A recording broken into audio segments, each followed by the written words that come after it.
मंदोदरी रामायण का एक ऐसा पात्र जो एक शक्तिशाली व पराक्रमी राजा की पत्नी होने के बाद भी अभागी स्त्री थी।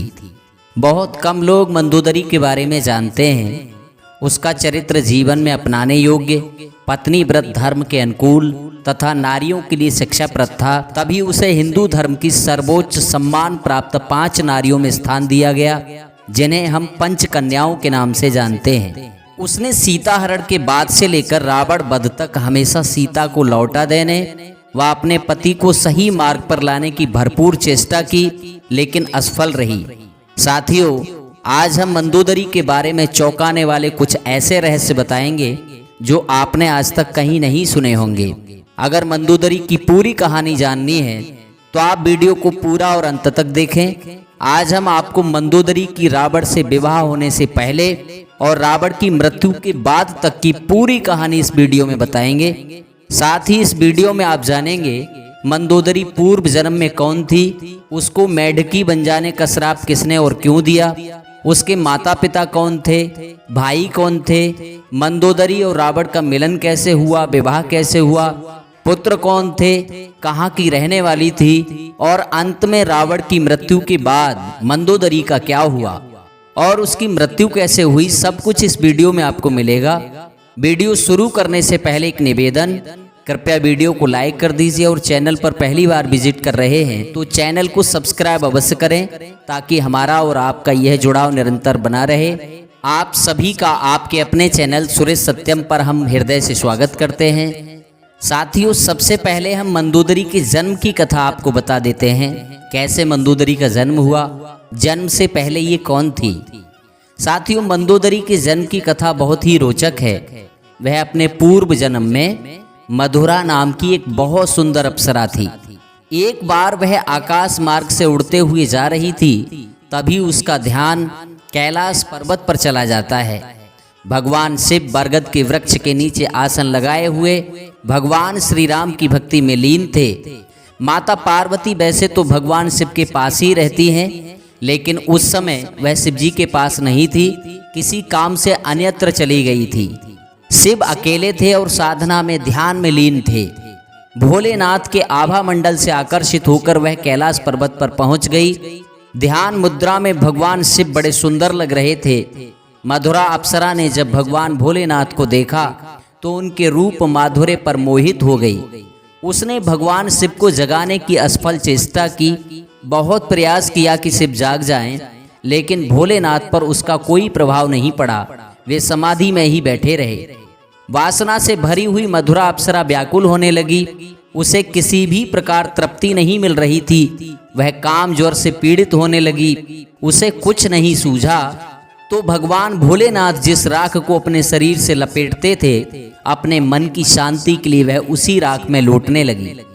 साथियों, इतने में कहीं से अचानक माता पार्वती वहां आ जाती हैं। उन्होंने भगवान शिव की राख को मधुरा के शरीर पर लगे देखा। मधुरा अप्सरा के शरीर पर शिव के श्रृंगार की भस्म देखकर माता पार्वती अत्यंत क्रोधित हो गई। माता पार्वती ने क्रुद्ध होकर मधुरा अप्सरा को श्राप दिया कि तूने घोर पाप किया है।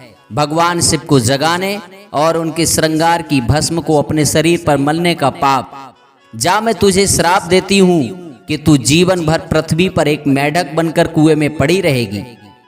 साथियों, यह सुनकर तो मधुरा विलाप करने लगी। वह भगवान शिव और माता पार्वती से क्षमा याचना मांगने लगी। मधुरा ने कहा कि काम वासना के वशीभूत होकर मैंने निश्चित ही घोर पाप कर दिया है, किंतु उसकी सजा मुझे इस रूप में मत दो। मैं आपसे श्राप अनुग्रह करने की प्रार्थना करती हूँ। दया करो, मुझे मेढकी मत बनाओ। मैं अप्सरा से मेढक नहीं बनना चाहती हूँ। मुझे श्राप से मुक्त करने की कृपा करो। साथियों, मधुरा का करुण विलाप और माता पार्वती के क्रोधित होकर दिए गए श्राप के शोर को सुनकर महादेव का ध्यान टूटा। महादेव ने जब मधुरा को क्षमा याचना करते हुए देखा तो पूछा कि तुम कौन हो और यहाँ कैसे आई। माता पार्वती से पूछा, पार्वती आप क्यों क्रोधित हो रही हैं। तब मधुरा अप्सरा ने बताया कि प्रभु मुझे क्षमा करें, मैं आकाश मार्ग से उड़ती हुई कहीं जा रही थी। आपको देखकर मैं कैलाश पर्वत पर चली आई। मैं आपके रूप को देखकर सम्मोहित हो गई थी और अपनी वासना की तृप्ति के लिए मैंने आपका ध्यान भंग करने और आपकी राख में लौटने का घोर पाप किया है। मुझ जैसी रूपवती अप्सरा को इसी अपराध के कारण पार्वती जी ने जीवन भर पृथ्वी पर कुएं में मेढक बनकर जीने का श्राप दे डाला है। कृपया मुझ पर दया करें, मुझे मेढकी के श्राप से मुक्त करें। साथियों, तब शिव जी को सब घटना का ज्ञान हुआ। महादेव को मधुरा अप्सरा पर दया आ गई व उन्होंने उसके श्राप की सीमा 12 वर्ष तक कर दी। 12 साल बाद भगवान शिव ने उसे एक सुंदर कन्या के रूप में जन्म लेकर हमेशा कुंवारी रहने का वरदान दे दिया। साथियों, इसलिए भगवान शिव को औघड़दानी कहा जाता है। यदि आप भी शिव भक्त हैं तो कमेंट में हर हर महादेव शंभु अवश्य लिखें। साथियों, इस प्रकार मधुरा अप्सरा भगवान शिव के वरदान से एक पंच कन्या बन गई। साथियों, आइए अब हम जानते हैं कि मंदोदरी के माता पिता कौन थे, कैसे 12 साल बाद श्राप के प्रभाव से वह मेढकी से सुंदर अप्सरा बनी और कैसे श्राप मुक्त हुई। दोस्तों, मंदोदरी के माता पिता एक राक्षस व अप्सरा थे। इन्हें मंदोदरी कैसे मिली, आइए जानते हैं। साथियों, एक समय में मायासुर, जिसका दूसरा नाम मैदानव था, नाम का एक राक्षस था जिसका हेमा नाम की अप्सरा पर दिल आ गया। उन दोनों में जब प्रेम हो गया तो दोनों का विवाह हो गया। विवाह के कुछ समय पश्चात दोनों को मायावी और दुंदुभी नामक 2 पुत्र प्राप्त हुए, किंतु उन्हें एक पुत्री की और इच्छा थी। हम आपको बताते चलें कि ये मायावी और दुंदुभी वही राक्षस थे जो पंपापुर में बाली से युद्ध करने के लिए गए और बाली के द्वारा मारे गए। बाली ने मायावी राक्षस को एक गुफा में मार डाला था और दुंदुभी के शरीर को 2 हिस्सों में चीर डाला था। उसने दुंदुभी को मारकर उसके शरीर का एक हिस्सा उत्तर में फेंका और एक हिस्सा दक्षिण में। दक्षिण में ऋषिमुख पर्वत पर मातंग ऋषि का आश्रम था। उनके आश्रम में जाकर जब दुंदुभी की हड्डियां गिरी, उस समय मातंग ऋषि तपस्या कर रहे थे। उनका ध्यान भंग हुआ तो उन्हें पता चला कि ये बाली द्वारा किया गया है। तब मातंग ऋषि ने बाली को श्राप दे दिया कि आज के बाद बाली ऋषिमुख पर्वत पर आया तो उसकी मृत्यु हो जाएगी। मातंग ऋषि के इसी श्राप के कारण बाली ऋषिमुख पर्वत पर नहीं आता था।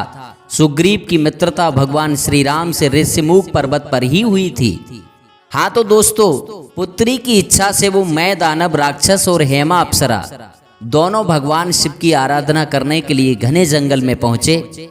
साथियों, ये दोनों चलते चलते घने वन में उसी कुएं के पास पहुंच जाते हैं जिसमें मधुरा अप्सरा मेढकी बनकर अपने 12 साल का समय काट रही थी। उसी समय मधुरा को मिले श्राप की अवधि समाप्त होने वाली थी, जिस कारण वह मेढक से एक सुंदर कन्या में बदल गई। सुंदर कन्या बनकर वह जोर जोर से रोने लगती है। साथियों, उसी कुएं के पास मैदानव और हेमा अप्सरा भगवान शिव की पुत्री की इच्छा से तपस्या कर रहे थे तो उन्होंने कुएं में से एक बच्ची के रोने की आवाज सुनी। उन्होंने इसे महादेव का आशीर्वाद और चमत्कार मानकर उस कन्या को कुएं से बाहर निकाल लिया और कन्या के रूप में स्वीकार कर लिया। मैदानव और हेमा ने इस कन्या का नाम रखा मंदोदरी। दोनों ने भगवान शिव की इच्छा मानकर बड़े लाड़ प्यार से मंदोदरी के रूप में उस कन्या का पालन पोषण किया। इस प्रकार मंदोदरी का जन्म हुआ। मैदानव और हेमा उसके माता पिता बने। साथियों, आपके मन में सवाल उठ सकता है कि मंदोदरी का जन्म स्थान कहाँ है, तो हम आपको बता दें, जोधपुर से 9 किलोमीटर दूर एक मंदोर नामक स्थल है जिसे मंदोदरी का जन्म स्थल माना जाता है। इस स्थल का नाम भी मंदोदरी के नाम पर ही है। यहाँ पर रावण को समर्पित एक मंदिर भी है तथा यहाँ के लोग रावण को अपना दामाद मानते हैं। अब आइए आपको बताते हैं कि मंदोदरी और रावण का मिलन कैसे हुआ और मंदोदरी का रावण से विवाह कैसे हुआ। साथियों, देवता और राक्षसों का युद्ध चल रहा था। राक्षस हार जाते थे, देवता जीत जाते थे। इसी सिलसिले में एक दिन रावण मायासुर से मतलब मैदानव से मिलने आया हुआ था। तब उसने मंदोदरी को देखा। वह गजब की खूबसूरत स्त्री थी। रावण उस पर सम्मोहित हो जाता है। भगवान शिव का आशीर्वाद था। उन्हीं के आशीर्वाद से मंदोदरी बहुत ही खूबसूरत युवती थी। उसने मंदोदरी के सामने विवाह का प्रस्ताव रखा, जिसे मंदोदरी ने स्वीकार कर लिया। इसके बाद दोनों का विवाह संपन्न हुआ। विवाह के पश्चात रावण से मंदोदरी के 2 पुत्रों का जन्म हुआ, जिनका नाम मेघनाद, जिसे इंद्रजीत भी कहते हैं, व अक्षय कुमार था। बेचारी मंदोदरी के इन दोनों पुत्रों की राम रावण युद्ध के दौरान अकाल मृत्यु हुई। ये मंदोदरी के दोनों पुत्र कैसे मारे गए, आप यह अच्छी तरह जानते हैं। जब सीता जी की खोज के लिए श्री हनुमान जी अशोक वाटिका में पहुंचे, तो माता सीता जी से आज्ञा लेकर वे अशोक वाटिका में फल खाने लगे और वृक्षों को उखाड़ने लगे। देखते ही देखते उन्होंने पूरी अशोक वाटिका उजाड़ दी। रावण का एक माली, जिसका नाम जम्बू माली था, वह अशोक वाटिका की रखवाली कर रहा था। श्री हनुमान जी ने उसे भी मारकर भगा दिया। तब जम्बू माली ने जाकर रावण को सूचना दी कि महाराज, एक विशाल बंदर आया है, उसने सारी अशोक वाटिका को उजाड़ दिया है। नाथ एक आवा कप भारी, तेहि अशोक वाटिका उजाड़ी। क्रोधित होकर रावण ने अपने पुत्र अक्षय कुमार को बजरंगबली महाराज को पकड़ने के लिए भेजा। अक्षय कुमार को आता हुआ देखकर श्री हनुमान जी ने एक विशाल पेड़ को उखाड़ा और अक्षय कुमार के दे मारा, जिससे अक्षय कुमार की मृत्यु हो गई। और मेघनाद का वध लक्ष्मण द्वारा हुआ, आप सभी जानते हैं। इस प्रकार मंदोदरी के दोनों पुत्र मेघनाद और अक्षय कुमार मारे गए। मंदोदरी के अलावा रावण ने 2 और शादियां की, जिसमें उसकी दूसरी पत्नी का नाम धन्यमालिनी व तीसरी पत्नी का नाम अज्ञात है। साथियों, अब हम आपको बताते हैं कि मंदोदरी का चरित्र कैसा था और लंका की महारानी के रूप में कैसी थी मंदोदरी। मेरे प्यारे साथियों, विवाह के पश्चात मंदोदरी रावण के साथ लंका आ गई। वह वहाँ की प्रमुख महारानी बन गई। राक्षसों के बीच में रहने के पश्चात भी मंदोदरी एक अच्छे हृदय की नारी थी। वह साथ में पतिव्रता भी थी। उसने अपने पति के द्वारा किए गए हर अनुचित कार्य में उन्हें समझाने का प्रयास किया, लेकिन रावण उसकी एक नहीं सुनता था। अपने पति के द्वारा ना सुनने पर वह अंत में उसके साथ ही खड़ी रहती थी। रामायण के अन्य संस्करणों में यह भी बताया गया है कि एक दिन रावण के अनुचित कार्यों से परेशान होकर मंदोदरी ने आत्महत्या का भी प्रयास किया था। वह रावण की स्त्री लोलुपता के बारे में भी जानती थी, लेकिन उसने कभी रावण का साथ नहीं छोड़ा। साथियों, कुछ विद्वान ऐसा मानते हैं कि मंदोदरी सीता जी की माँ थी। क्या है इसकी सच्चाई, आइए आपको बताते हैं। अद्भुत रामायण में माता सीता की माता का नाम मंदोदरी बताया गया है। हालांकि इसका मूल वाल्मीकि रामायण में कोई उल्लेख नहीं मिलता है। इस मान्यता के अनुसार रावण व मंदोदरी की प्रथम संतान एक पुत्री थी। सीता को पूर्व जन्म में वेदवती बताया गया है, जिसने रावण के अत्याचार से तंग आकर आत्महत्या कर ली थी। वह उसे श्राप दिया था कि अपने अगले जन्म में वह उसकी मृत्यु का कारण बनेगी। इससे डरकर रावण ने सीता के जन्म होने पर उसे समुद्र में बहा दिया था। तत्पश्चात सीता समुद्र में बहती हुई जनक की नगरी तक पहुंच गई व उन्हें मिल गई। जनक की नगरी में ही उसका पालन पोषण हुआ। बाद में जाकर वही रावण की मृत्यु का कारण बनी। ये प्रसंग अद्भुत रामायण में मिलता है। मेरे प्रिय दोस्तों, रावण ने अपने जन्म में कई अनुचित कार्य किए थे तथा मंदोदरी ने हमेशा उसे समझाने का प्रयास किया था। लेकिन जब उसने माँ लक्ष्मी के रूप में माता सीता का अपहरण किया, तब मंदोदरी बहुत घबरा गई थी। रामायण में कई बार इसका प्रसंग आया है कि मंदोदरी ने अंतिम समय तक रावण को समझाने का बहुत प्रयास किया कि वह सीता को लौटा दे तथा श्री राम की शरण में चला जाए। उसने केवल रावण को ही नहीं, अपितु अपने पुत्र मेघनाद को भी समझाने का बहुत प्रयास किया, लेकिन विफल रही। एक बार तो उसने रावण पर तंज कसते हुए यहाँ तक कह दिया कि जब वह श्री राम के छोटे भाई लक्ष्मण के द्वारा खींची गई एक सामान्य रेखा को पार नहीं कर सका, तो वह स्वयं नारायण के रूप भगवान श्री राम से कैसे जीतेगा। यह सुनकर रावण मंदोदरी पर अत्यधिक क्रोधित हो गया था। श्री रामचरितमानस में सीता हरण के बाद बार बार मंदोदरी रावण को समझाती है। मंदोदरी अपना पत्नी धर्म निभाते हुए रावण से कहती हैं कि हे प्रियतम, श्री हरि से विरोध छोड़ दीजिए। भगवान श्री राम और लक्ष्मण जिन्होंने आपके समान बल वाले खरदूषण और त्रसरा को मार डाला, क्या उन्हें साधारण इंसान समझ रहे हो?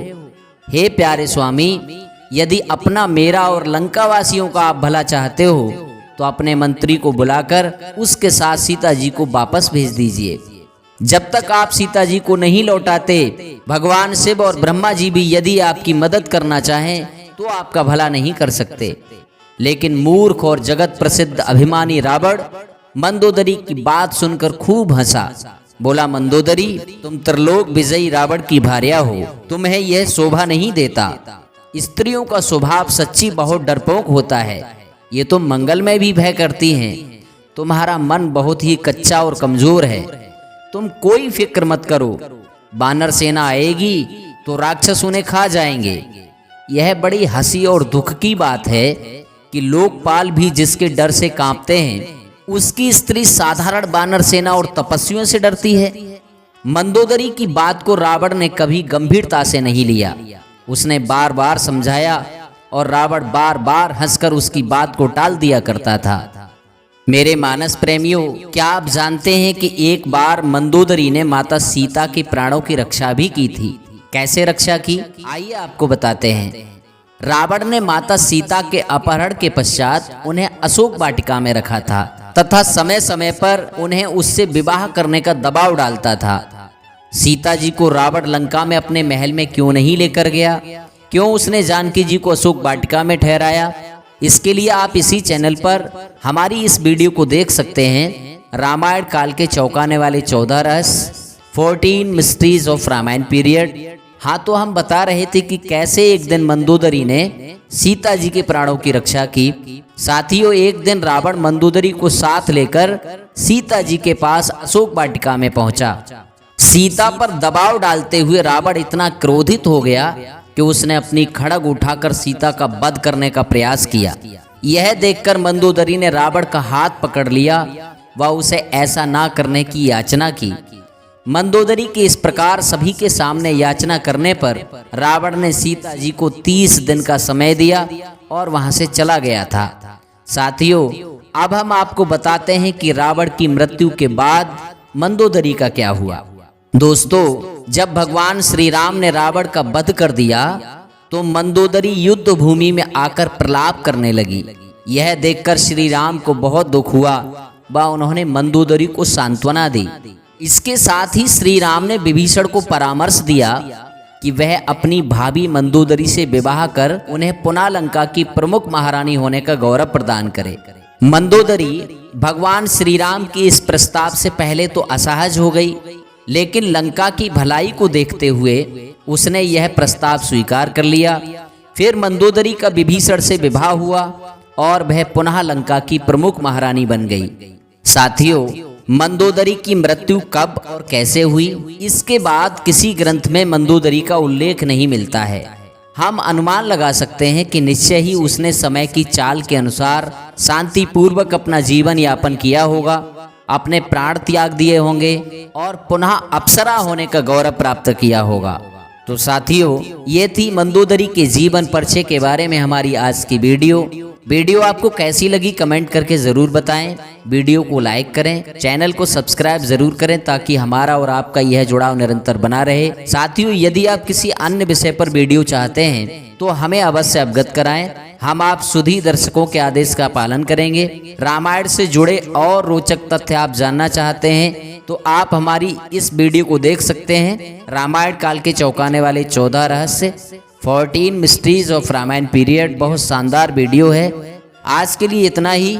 मिलते हैं अगली ज्ञानवर्धक वीडियो में। तब तक आप सभी खुश रहें, प्रसन्न रहें। हम आपके लंबे, सुखद और मंगलमय जीवन की कामना करते हैं। आप सभी को हमारी ओर से जय जय श्री सीताराम।